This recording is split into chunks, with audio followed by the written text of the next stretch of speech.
Let's talk about toughness. Not the Hollywood kind, not the Marvel cape kind. I mean toughness in a cage, where knees crack ribs, chokes cut breath, and blood spatters the mat. Mixed martial arts, MMA, sells itself as real as it gets. And compared to boxing, wrestling, or judo, it looks that way. Almost anything goes. Clap, clap! He's not the shrink for you, and he's not a doc from school, but he loves to know your dreams, even when you break the rules. His advice is not for all, big or small, short or tall. When your mind begins to stall, he might just let you fall, yet mind has him enthralled. Felix Mindhunter is not a real doctor and should not be listened to for sound advice. And here's the thing. A lot of men are drawn to this. Why? Because deep in our biology, we're wired to test ourselves. Across cultures and across history, men have gravitated toward rituals of combat, competition, and proving toughness. Testosterone doesn't just build muscle. It fuels the hunger for risk, for status, for pushing limits. In evolutionary terms, fights over territory, mates, and pride are part of the male story. So when men pack MMA gyms or tune into the UFC, it's not just media hype. It's biology whispering, show me what you've got. But Paul Bowman, in his article, In Toxic Hating Masculinity, MMA, Hard Men, and Media Representation, 2020, makes us stop and ask, if biology gives us the hunger for combat, who writes the script for what that means? And the answer is media. Media didn't just show MMA, it invented MMA. The UFC promos, the reality shows, the slogan, as real as it gets. That was the birth of MMA as we know it.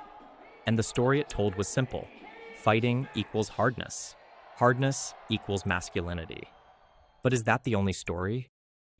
British artist Grayson Perry didn't think so. In his documentary All Man, he hunts for hard men in the industrial northeast of England. He walks into MMA gyms expecting stone-faced warriors, and he finds them. But then, one of those warriors, muscles taut, tattoos inked, suddenly breaks. He talks about his brother's suicide. His voice cracks, his face floods with tears. Right there, in the cage. The hard man collapses into grief. Another fighter, he dresses in flamboyant costumes, painting masculinity as theater. He admits, I fight because of fear. And the costumes? His way of showing that identity isn't locked down by biology. It can be performed, it can be remixed. So yes, biology may nudge men toward the arena. The surge of testosterone, the thrill of risk, the ancient pull of proving yourself, that's real.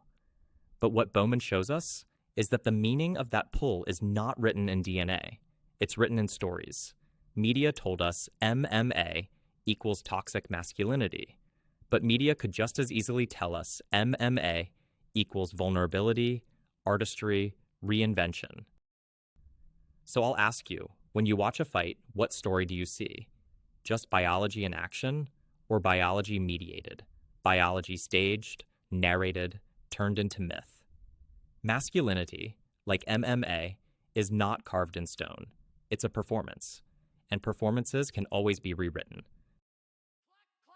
He's not the shrink for you, and he's not a doc from school, but he loves to know your dreams, even when you break the rules. His advice is not for all, big or small, short or tall.